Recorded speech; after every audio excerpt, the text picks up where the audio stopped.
He wasn't wearing a shirt, and his arm was wrapped around a woman. I couldn't see her entire face. Her back was turned slightly toward the camera, but I knew that hair. Long, dark auburn hair. A tiny silver clip near the left side. I had seen that exact clip dozens of times. I had even complimented it. My fingers began to shake. I brought the photograph closer to my face. Then I saw the bracelet around her wrist. A thin gold bracelet with a tiny moon charm. My stomach dropped because I had bought that bracelet. For her. Her name was Vanessa Reed. She was my closest friend. My first thought wasn't anger. It was denial. No, it couldn't be Vanessa. There had to be another woman with the same hair, the same bracelet, the same posture, the same little scar on her wrist that I remembered from a summer vacation we'd taken together 3 years earlier. I stared at Daniel's face in the photograph. There was no mistaking him. My husband was kissing my best friend. For several seconds, I couldn't breathe. Then I heard the garage door opening downstairs. Daniel was home. I panicked.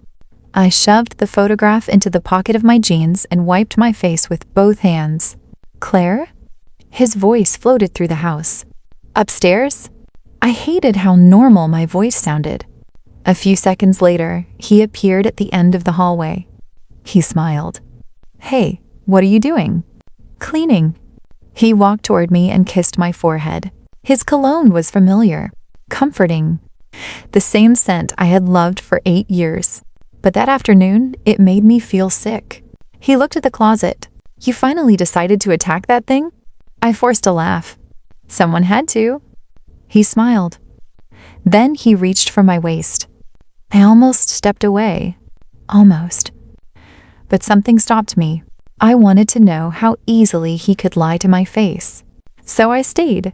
That night, D7L fell asleep within minutes. I didn't. I lay beside him in the darkness, staring at the ceiling. The photograph was hidden inside the drawer of my nightstand. I could have woken him up. I could have turned on the light and thrown it onto the bed. I could have screamed. Instead, I whispered to myself, not yet, because one photograph was proof of something. But it wasn't proof of everything. And I needed to know everything. The next morning, Daniel left for work at 7:42.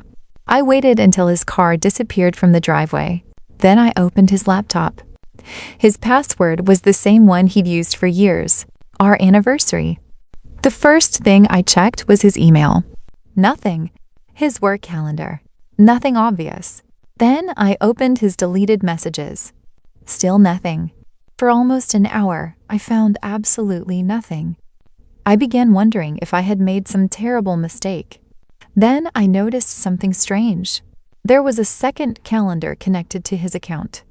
It wasn't labeled with a name, just a series of random letters. I opened it. My heart started pounding. There were appointments on almost every Thursday evening for the past 6 months. Client dinner, investor meeting, late meeting, Charlotte office. But when I clicked on the locations, they weren't at his office. They were hotels, restaurants, private residences, and one address appeared again and again. A luxury apartment building in South End, Charlotte. I wrote the address down. Then I noticed something even stranger. Every Thursday appointment ended at exactly 10:15 p.m. Daniel always came home around 10:45. For 6 months, I had believed he was working late. For 6 months, I had kissed him goodnight and told him not to work too hard. I suddenly felt like the biggest fool in North Carolina. I checked his phone records next. There was one number that appeared almost every night. No name, no saved contact. Just the same 10 digits. I copied the number into my own phone. Then I searched it. The result made my blood run cold. The number was connected to a business account, Vanessa's interior design studio. I stared at the screen. Vanessa, my best friend, the woman who had sat beside me at my wedding, the woman who had held my hand when my father died, the woman who knew every weakness in my marriage, and apparently, the woman my husband had been seeing behind my back. But then something happened that made the entire situation much darker. A notification appeared on Daniel's laptop. One new message. I didn't open it immediately. I just stared at the preview. It said, "I can't keep pretending everything is normal at dinner tonight. She deserves to know." My heart stopped. Dinner? What dinner? I opened the message. There was no greeting, no name, just one sentence. "After tonight, we're done hiding." I read it twice, then a third time, and suddenly I realized something. They weren't simply having an affair. They were planning something. I searched Daniel's calendar again. There was a family dinner scheduled for that evening. At my mother's house. My mother, my brother, my sister-in-law, Vanessa, and Daniel. Everyone I loved would be there. I sat frozen in front of the laptop. Then another notification appeared. This time, it was from Vanessa. "Are you sure Claire won't suspect anything?" Daniel's reply came less than a minute later. "She trusts you completely." I closed my eyes. That sentence hurt more than the photograph. Because he was right. I did trust her completely. But they had made one mistake. They thought trust meant blindness. They thought because I wasn't screaming, I wasn't paying attention. They had no idea what I was about to do. I closed the laptop. I deleted nothing. I confronted no one. Instead, I went downstairs, made Daniel's favorite coffee, and waited for him to come home. That evening, when he walked through the front door, I smiled at him like I always did. He kissed my cheek. "How was your day?" I looked directly into the eyes of the man who had been lying to me for months. "Perfect," I said. And for the first time in 8 years, I smiled at my husband while secretly wondering how much his perfect life would be worth once I knew exactly how he had built it. Because I had decided something. I wasn't going to catch them. I was going to let them think they had gotten away with it. And then I was going to find out exactly what they were planning to do to me before they ever got the chance. That evening, I sat across from Daniel at my mother's dining table and watched him pretend to be the husband I had known for 8 years. He laughed at my brother's jokes. He complimented my mother's roast. He poured wine for everyone, and every few minutes, his eyes found Vanessa. Only for a second. Never long enough for anyone else to notice. But I noticed. I noticed everything now. Vanessa sat 3 seats away from me, wearing a dark green dress and the gold bracelet I had given her 2 Christmases ago. She smiled at me. "You've been so quiet tonight, Claire." I smiled back. "I'm just tired." She reached across the table and touched my hand. "You should take better care of yourself." The irony almost made me laugh. She was sleeping with my husband and telling me to take care of myself. Daniel cleared his throat. "So, Claire, how's the new hotel project going?" "Good." "Still thinking about taking that promotion?" I looked at him. "Maybe." Vanessa suddenly looked at Daniel. It was barely a glance, but it was enough. There was something in her expression. Fear. I realized then that they weren't afraid I'd discovered the affair. They were afraid I had discovered something else. After dinner, I watched Vanessa leave. She hugged me tightly before walking out. "Call me tomorrow," she whispered. I smiled. "I will." The moment her car disappeared around the corner, I went upstairs. I opened the notebook where I had written down everything. The unknown phone number, the South End apartment, the secret calendar, the message. And now one more thing. They're planning something. I didn't sleep that night. At 2:17 in the morning, Daniel's phone lit up on the nightstand. I glanced at him. He was asleep. The message was from an unknown number. I reached for the phone. The preview said, "She didn't suspect anything. We can move forward." I unlocked the screen. There were no recent messages. He had deleted them. But he had forgotten something. His phone was connected to his MacBook, and his MacBook was sitting on the desk across the room. I got out of bed. I opened the laptop. The deleted conversation wasn't there. But the attachments were a PDF. I opened it. It was a rental agreement. My hands went cold. The apartment was the same South End address I had found in his secret calendar. The lease was for 12 months. Daniel's name was listed first. Vanessa's name was listed second. The lease started 3 weeks from that day. 3 weeks. They weren't just having an affair. They were preparing to move in together. I stared at the screen until my eyes burned. Then I noticed the deposit amount. $18,000. I knew immediately where that money had come from. Our joint savings account. I opened our banking app. There it was. An $18,000 transfer from our account 2 days earlier. My hands started shaking. Daniel had stolen from our marriage to finance the life he wanted with my best friend. I wanted to wake him. Instead, I took screenshots. Every single one. Then I noticed something else. Another account. A private investment account I had never seen before. Money had been moving into it for months. $7,500, $12,000, $5,000, sometimes more. I opened the transaction history, and then I saw payments to a law firm. My stomach tightened. Why was Daniel paying a lawyer? I searched the firm online.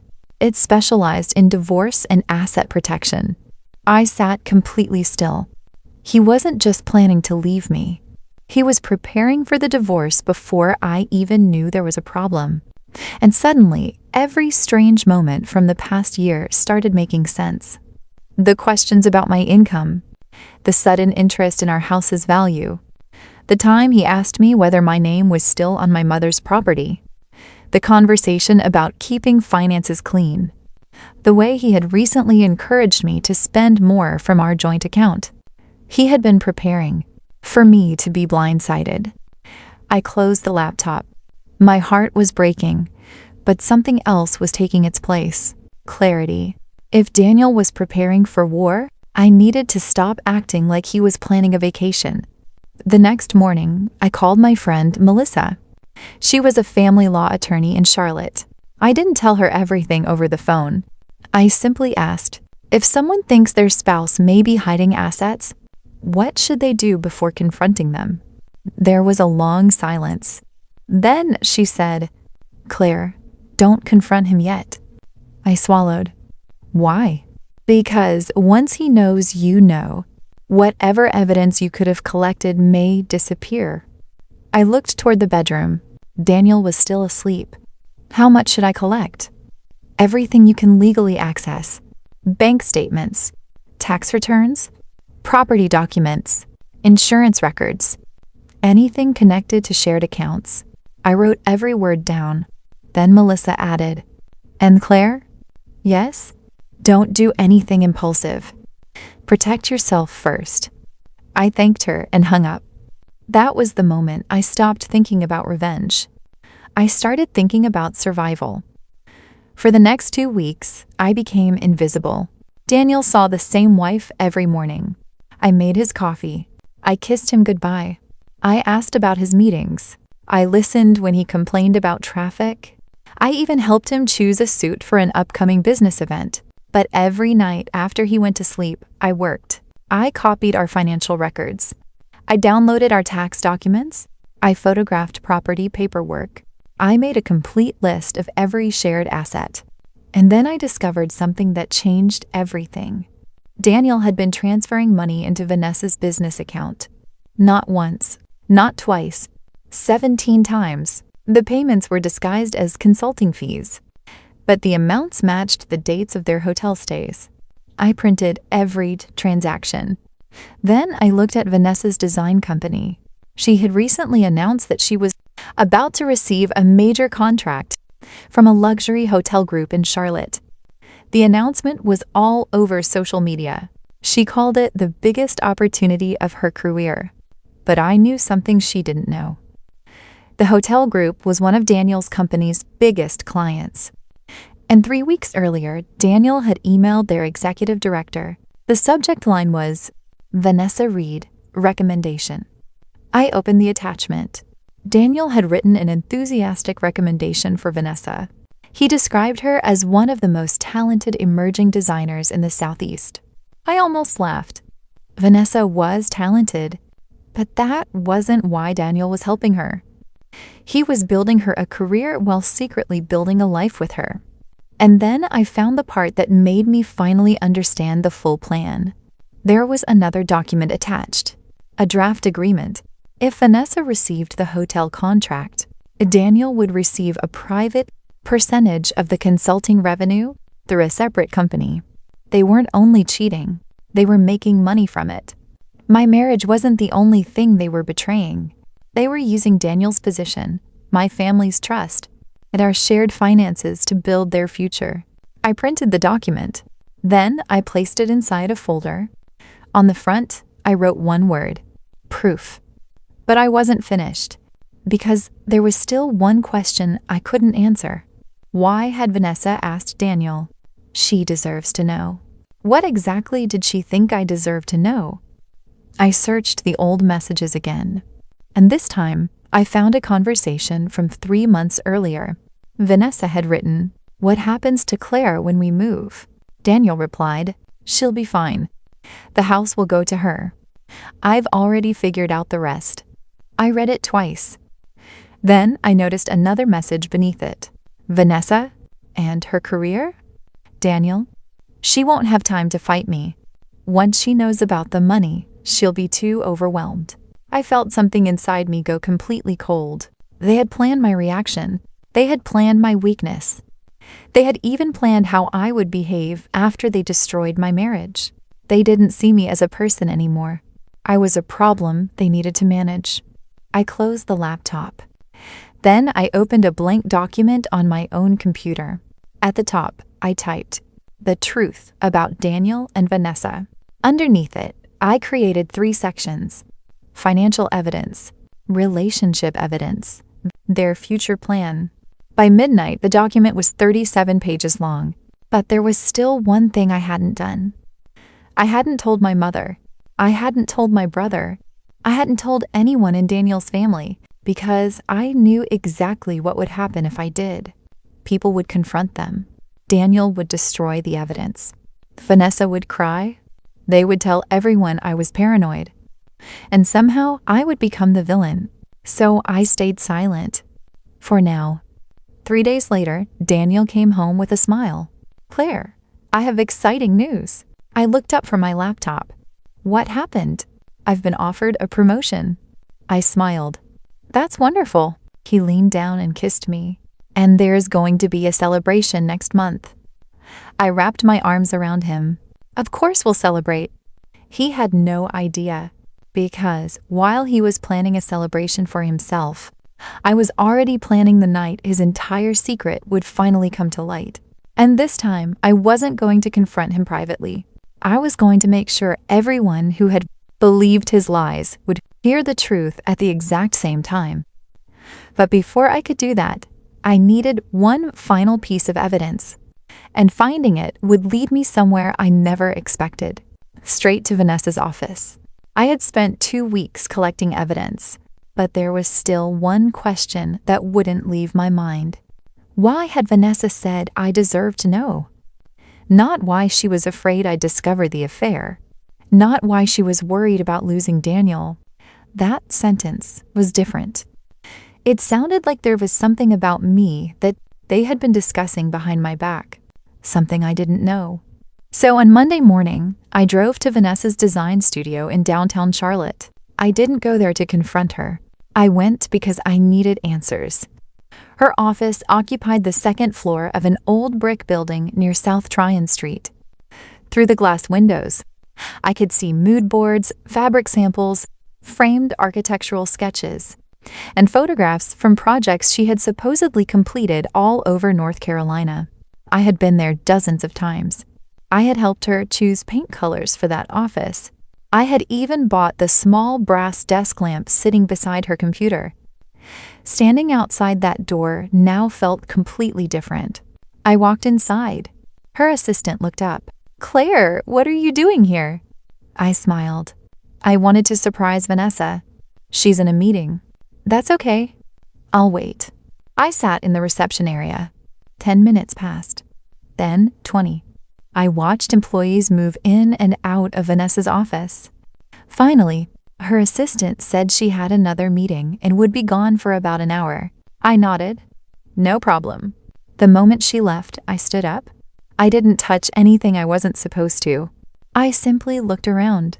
Then I noticed a filing cabinet behind Vanessa's desk.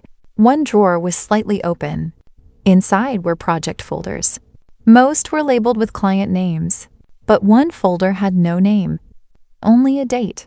The date was 6 months earlier. I opened it. My heart dropped. It contained copies of invoices from Daniel's company, consulting payments, travel expenses, hotel charges, all connected to Vanessa. But there was something else.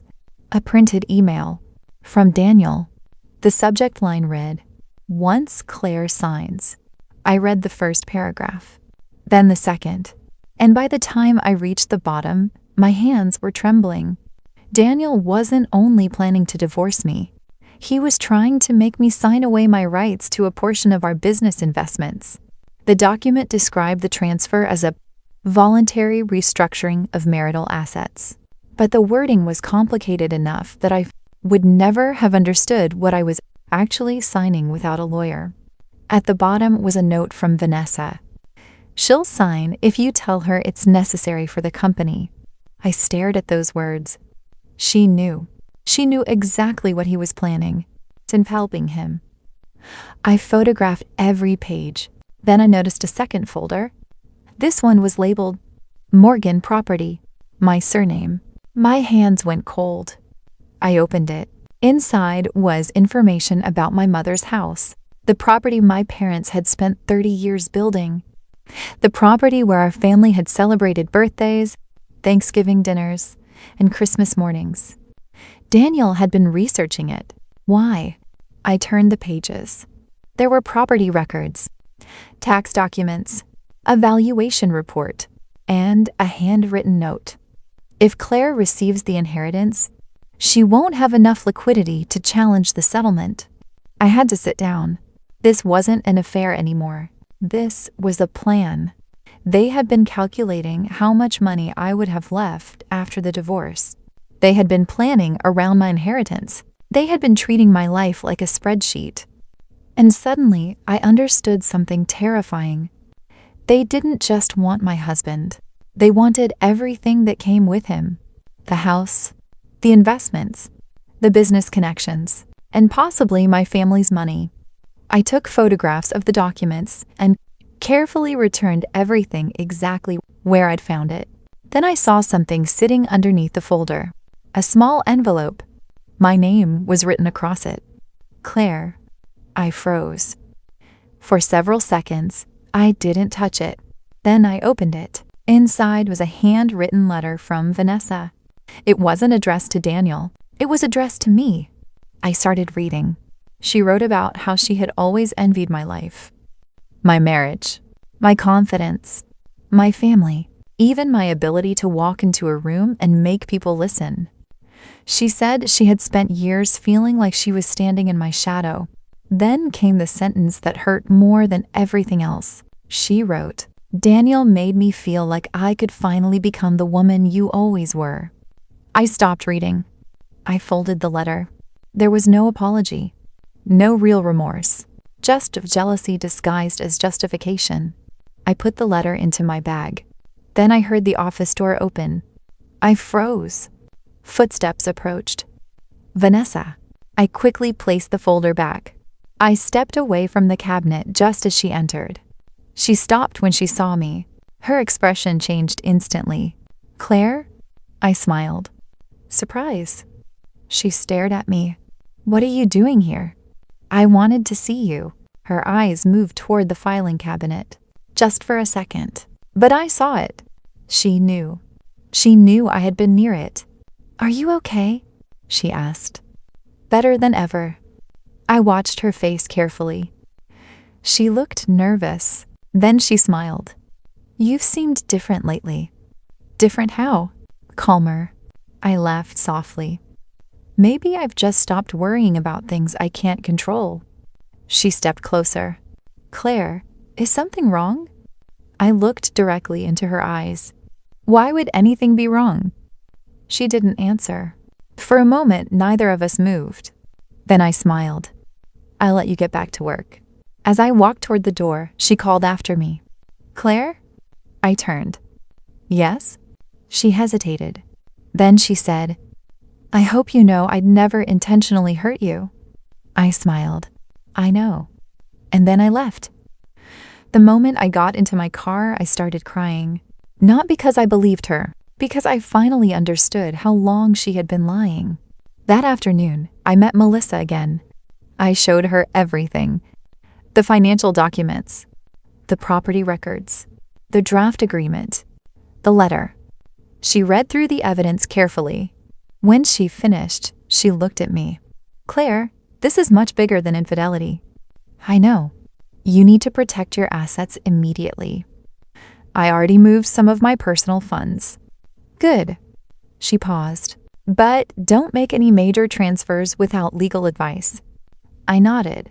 Then she asked, What do you actually want? I looked out the window. For 2 weeks, I had been asking myself that question. At first, I wanted Daniel to suffer. Then I wanted Vanessa exposed. But now I wanted something different. I wanted the truth to exist where nobody could rewrite it. I want them to lose the story they've created. Melissa frowned. What do you mean? They've been telling everyone that I'm the lucky wife and Daniel is the successful husband. I looked back at her. I want everyone to see what was actually happening behind that picture. Melissa was quiet. Then she nodded. Then don't rush. I won't. And I didn't. I waited. 3 more weeks passed. Daniel became increasingly excited about his promotion celebration. Vanessa began posting pictures online about how proud she was of her favorite person. I watched every post, every photograph, every carefully chosen caption. And then Daniel announced the date, Saturday night. Our house, family, friends, his colleagues, everyone would be there. He thought it was his celebration. I knew better. That afternoon, I went into our living room and stared at the large television mounted above the fireplace. An idea came to me. I opened my laptop. I created a presentation. The first slide was a photograph from our wedding, Daniel and me smiling beneath a white floral arch. The second was a picture of our honeymoon. The third was our 10th anniversary dinner. Everything looked beautiful, perfect. Then I created another folder, The Truth. Inside were the photographs, the apartment, the messages, the bank transfers, the lease, the consulting payments, the property documents, and Vanessa's letter. But I wasn't going to show everything. I wanted the truth to unfold slowly, just like it had unfolded for me. First, the affair, then the money, then the manipulation, then the plan, and finally, the part that would destroy the future they had been building. Because I had discovered one final thing. Daniel had told Vanessa that the Charlotte hotel contract was guaranteed. It wasn't. The company had an ethics committee, and I had proof that Daniel had used confidential client information to help Vanessa secure the contract. That could cost him his position, and it could destroy her career. I stared at the evidence on my screen. For the first time in weeks, I felt something close to peace. Not happiness, not yet, but certainty. Saturday was 3 days away. Daniel was planning to stand in front of our family and celebrate the life he believed he had built. Vanessa was planning to stand beside him. They both thought I was still the trusting wife who knew nothing. So I let them believe it. On Saturday morning, Daniel walked into the kitchen while I was making coffee. He wrapped his arms around me. "You look beautiful." I smiled. "So do you." He kissed my forehead. "Tonight is going to be perfect." I looked at him. It will be. He had no idea how true those words were. because by midnight, everyone in that room would know the truth. And the two people who thought they were starting a new life together would finally understand that they had been building it on top of mine.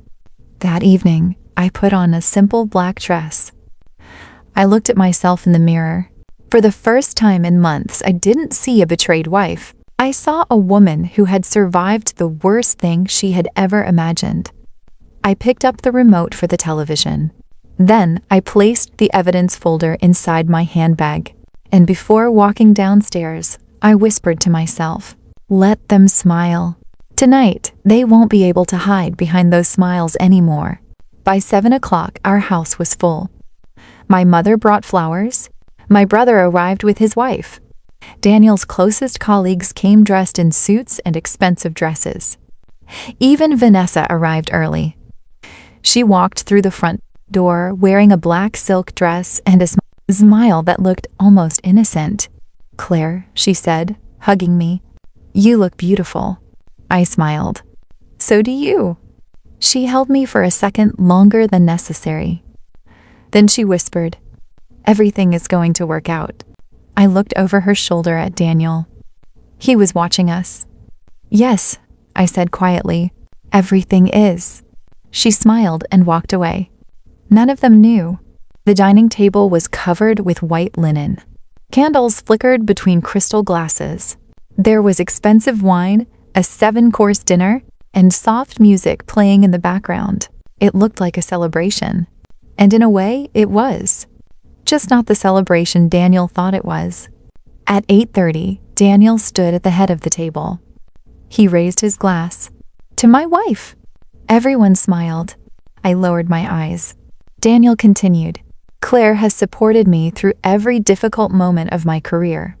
I honestly wouldn't be standing here tonight without her." People applauded. My mother smiled proudly. Vanessa clapped the loudest. I looked at her. She was smiling at Daniel, not at me, at him. That was the moment I knew I was ready. I stood. "I'd like to say something too." Daniel looked at me. "Of course." I picked up the remote. I prepared a little presentation. Everyone laughed. My brother said, "This sounds dangerous." I smiled. "Just wait." The television screen turned on. The first photograph appeared. Daniel and me on our wedding day. Everyone smiled. My mother touched her chest. "Beautiful." The next photograph appeared. Our honeymoon. Then our anniversary. Then family vacations. Then Christmas. Then birthdays. Happy memories. The room became warm with nostalgia. Daniel reached for my hand. "I love this." I smiled. "I know." Then I pressed the button. The screen went black. For 3 seconds, nobody spoke. Then the first new photograph appeared. Daniel, in the South End apartment, with Vanessa, his arm around her. The room went completely silent. Someone dropped a fork. Daniel's hand immediately left mine. "Claire?" I raised one finger. "Let me finish." The next image appeared. A screenshot of their messages. "I can't keep pretending." Then another. "She trusts you completely." Then another. "Once Claire signs, we're free." My mother covered her mouth. My brother stood halfway out of his chair. Vanessa's face had gone white. Daniel whispered, "Where did you get those?" I looked at him. "You should ask yourself why you left them behind." The next image appeared.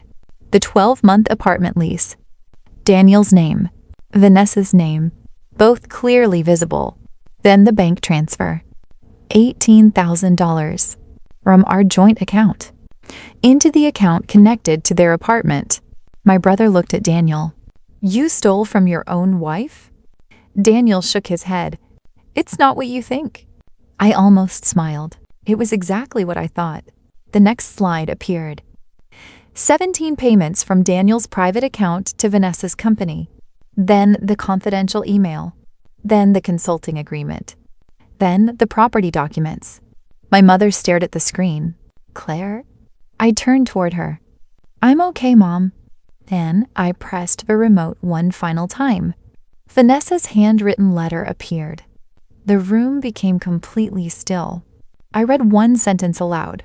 Daniel made me feel like I could finally become the woman you always were. Vanessa suddenly stood. Please. Her voice broke. Claire, please don't. I looked at her. Why? She couldn't answer. You've already told everyone what you wanted me to know. Daniel stepped forward. Claire, we can talk about this privately. I shook my head. No. He stopped. You had months to talk to me privately. I pointed toward the screen. You chose secrecy. I looked around the room. I didn't invite everyone here to humiliate them. Daniel laughed bitterly. That's exactly what you're doing. No. My voice was calm. I'm showing everyone the truth. Then I looked directly at Vanessa. You wanted a life with my husband. She began crying. I never wanted to hurt you.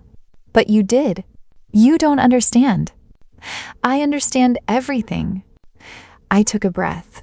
You knew about the money. She looked down. You knew about the apartment. Silence. You knew about the plan to make me sign away my financial rights. Her eyes filled with tears. And you still came into my home. She finally whispered, I'm sorry. I nodded. I believe that you're sorry. She looked up. But that doesn't erase what you did. Daniel suddenly slammed his hand on the table.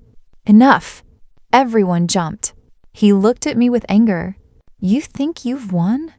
I stared at him. I don't need to win. Reached into my handbag. I just need to leave. I placed an envelope on the table. Daniel looked at it. What is that? Divorce papers. His face changed. I've already had them reviewed by my attorney. He picked up the envelope with shaking hands. Then I placed another envelope in front of him. There's something else. He opened it. Inside were copies of the evidence I had collected. Financial records, messages, the apartment agreement, the consulting documents, and one letter from the hotel company's ethics department. Daniel read it. His face went pale. What did you do? I didn't do anything. I looked him directly in the eyes. I sent the evidence to the people who needed to see it. His voice dropped. Claire, you could destroy my career. I shook my head. No. I repeated the same words slowly. You did that. He stared at me. Then I looked at Vanessa. And you. She wiped her tears. I placed another envelope in front of her. Inside was a formal notice from the hotel group. Not with admiration, with fear. I watched the two of them look at each other. They had spent months imagining the moment they would finally be together. They had never imagined what it would feel like when they were standing together with nothing left to hide behind. I'm so sorry. I held her tightly. I didn't want you to carry this alone, she whispered. Daniel looked down. Vanessa sat back down. Then she looked at me. I waited. I swallowed. I meant it. I looked at her for a long moment. I have to protect someone from the consequences of destroying me. Within months, the promotion he had celebrated that night was gone. Vanessa lost the hotel contract, and the apartment they had planned to share? The lease was terminated before they ever moved in. But the strangest part was this: no perfect dining room. I traveled. I started taking my career seriously again. I accepted projects I had once turned down. I traveled. I made new friends. And slowly, I learned something I wish someone had told me earlier. Losing someone who betrayed you isn't the same as losing yourself. Sometimes, losing the wrong person is how you finally find your own life. Daniel emailed me twice. I never opened the messages. Vanessa sent me a handwritten letter. Then another. I kept them in a drawer. Not because I wanted to remember her, because I wanted to remember who I had become. One Saturday morning, I sat at a coffee shop in Charlotte with my mother. She reached across the table and squeezed my hand. I'm proud of you. I smiled. For what? For not becoming cruel. I thought about that. Because for months, I had imagined revenge as making them hurt the way I had hurt. But that wasn't what happened. My revenge was different. I let the truth speak. I protected myself. And I walked away. I didn't destroy their lives. I simply stopped protecting them from the consequences of their own choices. The woman in that photograph had once believed she could take my husband, my security, and my future. She was wrong, because my future was never something she could take. It belonged to me. And the lesson I wanted her to remember for the rest of her life wasn't that I could hurt her. It was that she should never mistake someone's kindness for weakness. I had forgiven myself for trusting the wrong people. I had stopped asking why they did it, and I had stopped wondering whether I was enough. I finally understood something. I was always enough. They were simply too selfish to appreciate what they had. So, if there is one thing I learned from the worst betrayal of my life, it's this. Don't waste your strength trying to destroy the people who hurt you. Build a life so peaceful, so strong, and so completely yours that their absence becomes the best thing that ever happened to you. And that is exactly what I did. I didn't get revenge by becoming like them. I got revenge by becoming someone they could never take away from me again. Myself. And for the first time in 8 years, I was finally free.